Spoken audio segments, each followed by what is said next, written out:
Le Nord sera menacé. Par le roi d'Angleterre. Je veux savoir si ce combat dont tu parles est aussi le mien. Et qu'as-tu décidé? Salut tout le monde, aujourd'hui je reprends mon épée puisqu'on va au Moyen-Âge, on va parler de Viking Valhalla. Alors Viking Valhalla, c'est la suite de Viking et je pourrais terminer maintenant cette chronique en vous disant que ce n'est pas mauvais, mais que c'est très mauvais et puis voilà, vous pouvez retourner faire d'autres choses. Je vais essayer d'être un peu plus constructif, mais on n'est pas loin quand même du mauvais, très mauvais. Alors, première chose, pour comprendre Viking Valhalla, faut savoir que ce n'est pas la chaîne historique comme la série originale Viking qui a produit avec Michael Hurst, mais c'est Netflix qui l'a produit pour vouloir en profiter, capitaliser du succès de la série Viking avec Ragnar et compagnie. Et c'est Jeb Stuart qui en est en fait le concepteur. Et vous allez voir que ça joue énormément sur la suite des choses. Alors, ça raconte quoi Viking Valhalla? Ça se passe 100 ans après Ragnar et compagnie. Et puis en fait, ça commence en 1102. C'est le massacre de la Saint-Brice. C'est un massacre qui a vraiment existé, où le roi Athelred II, roi donc d'Angleterre, va massacrer une partie des Vikings dans le coin, en fait des Scandinaves, parce que quand ils sont sédentaires, ils ne sont plus Vikings. Parce qu'il a peur tout simplement qu'ils prennent son pouvoir. Et là, eh bien évidemment, les Scandinaves de Norvège, de Danemark vont réagir et avec le futur roi de Danemark, Knut le Grand, va y avoir une armée qui va envahir l'Angleterre. On a l'impression de se retrouver dans Viking ou dans The Last Kingdom, l'autre série qui parle à peu près des mêmes choses. Et vont être introduits dans l'histoire deux personnages, Leif Erikson et puis sa sœur Freydis, qui sont les enfants d'Éric le Rouge, le découvreur du Groenland. Et puis son fils, lui, ça serait le vrai découvreur de l'Amérique. Ça se situe en l'an 1000 et là on se dit c'est hyper intéressant. Je pense que la seule chose qui a été écrite sur l'an 1000, c'est un téléfilm français de 1985. Sinon, on n'a quasiment rien à se mettre sur cette époque-là. L'idée de base est quand même très intéressante. Puis ça parle de vrais faits. La Saint-Brice a vraiment existé. Alors, dans le scénario aussi, donc on va avoir Leif Erikson qui va aider les Scandinaves parce que, encore une fois, quand ce n'est pas des activités de piraterie, ce ne sont pas des activités vikings. Et puis, donc à reprendre pied en Angleterre, à se venger du roi Athelred II. Et puis, Freydis, elle, qui a plein de tourments, va se retourner vers sa religion première, donc bien sûr le panthéon nordique classique, et puis va avoir affaire à des hommes de Dieu qui veulent absolument convertir par la force la Scandinavie. Donc c'est ça l'histoire. Alors une fois qu'on a dit ça, on part sur des faits réels, mais on va voir, puis je traiterai ça en dernière partie, que on est loin, on est même très loin de la vraie histoire. Certains diront, ouais, mais c'est un divertissement historique, faut le prendre comme tel. Comme je vous l'ai dit déjà des dizaines de fois sur ma chaîne, le problème c'est que quand le divertissement historique devient l'histoire, ça devient vraiment problématique, parce qu'on maltraite totalement l'histoire, alors qu'en général, ce n'est pas la peine. L'histoire se suffit à elle-même sans en rajouter. On va parler de la galerie de personnages. Alors d'abord, Leif Erikson, Sam Corlett. Et puis, donc, on a l'impression, donc c'est le fils d'Éric le Rouge, on a l'impression d'un gamin L'Oréal, est-ce que je le vaux bien, qui sait pas jouer, qui a à part promener sa belle gueule et ses beaux muscles, c'est tout ce qu'il sait faire. C'est dommage quand on parle d'un personnage comme Leif Erikson. Leif Erikson qui en plus n'a absolument pas participé au combat en Angleterre. Tac, ça commence bien. Après, nous avons Leo Sutter qui joue Harald Sigurdsson, qui est un prétendant au trône de Norvège, parce que dans dans le scénario, il y a aussi toutes les luttes intestines entre les uns et les autres, comme ça se passait à l'époque. Et c'est pareil que pour son camarade Sam Corlett, c'est L'Oréal, parce que je le vaux bien.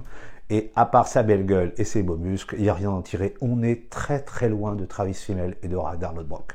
Le personnage le plus intéressant, c'est Freydis, qui est joué par Frida Gustafsson, qui est donc la demi-sœur de Leif Erikson, qui en fait est accusée de meurtre, on l'a violée, donc elle va chercher à se venger, et puis comme je vous ai expliqué, elle veut retourner, elle veut maintenir les anciens dieux en Scandinavie, et je trouve que l'actrice, qui évidemment c'est du Lagertha, on a voulu capitaliser là-dessus, mais elle s'en tire plutôt pas mal du tout dans son style.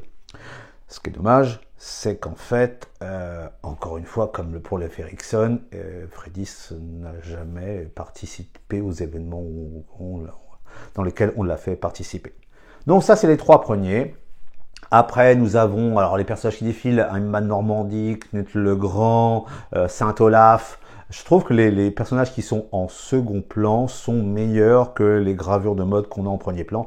Et encore une fois, je distingue celle qui joue Freydis des deux autres. Ok ?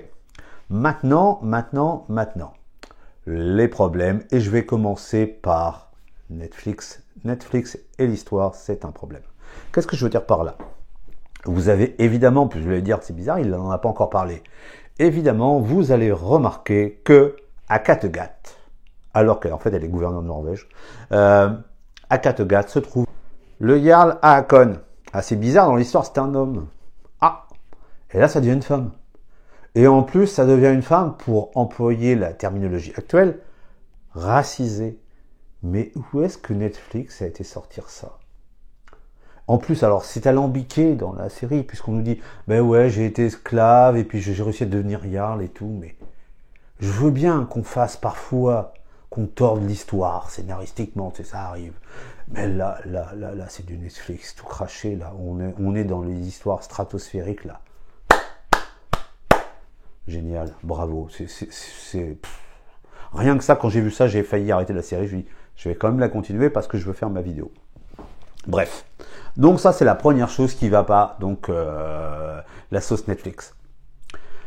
Après, je vous ai dit qu'on démarrait à la Saint-Brice avec Athelred 2 en novembre 1002. Donc juste après l'an 1000.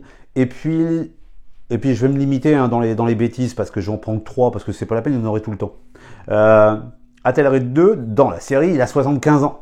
Il va bientôt mourir. À l'époque, il a un peu plus de 30 ans. Un peu plus de 30 ans. Il a déjà une dizaine d'enfants. Donc c'est un roi assumé et tout. Et là, donc la base scénaristique, c'est déjà une erreur totale. Et on le fait mourir à peu près 6 mois après les faits, dans la série, alors qu'il est mort bien plus tard. Hein, je pense qu'il est mort en 1113, donc 10 ans après. Alors que dans la série, tout se passe sur 6 mois. À peu près, entre le moment où il y a la Saint-Brice et l'attaque des Vikings. Encore une fois, nul. Après, je vous évoquais, donc troisième chose qui est hallucinante, c'est que je vous ai évoqué que Freydis va lutter pour le maintien du paganisme en Scandinavie. Et va tomber sur des espèces de moines soldats, je ne sais pas comment on les appelle autrement, qui vont lutter contre elle. Sauf que quand vous connaissez un petit peu les écrits historiques, donc Régis Boyer, Jean Renaud, qui ont beaucoup étudié l'histoire des Vikings, qui sont les principaux scientifiques français historiens là-dessus, bah en fait, la conversion de la Scandinavie au christianisme, ça s'est plutôt bien passé. Alors évidemment, ceux qui connaissent un petit peu vont dire « Ouais, mais dans les écrits de Snorri Sturluson, celui qui a créé l'Edda scandinave, et celui qui a écrit La vie des rois de Norvège, il est écrit que, donc c'est quelqu'un qui a vécu au XIIIe siècle, un peu après les faits on dira, que ça s'est pas passé comme ça. Mais oui, mais à l'époque, quand on écrit une vie des rois, c'est qu'il faut les rendre forts. Hein, grands, musclés, beaux, tout ça.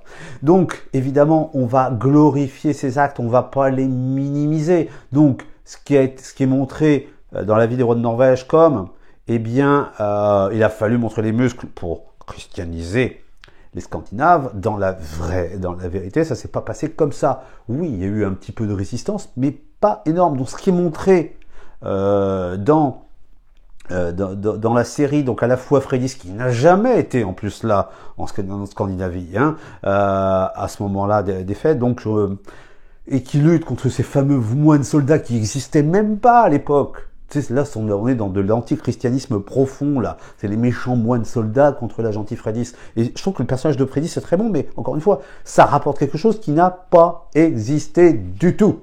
Ok?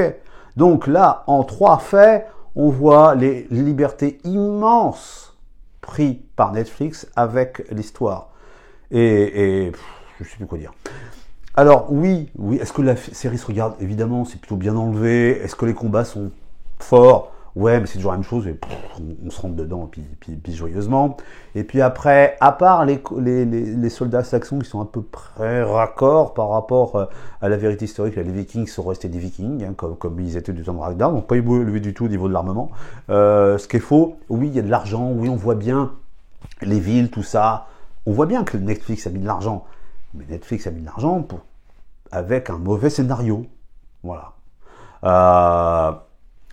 C'est ça qui est vraiment compliqué, qui est pénible quand on aime un peu l'histoire vraie, d'accord.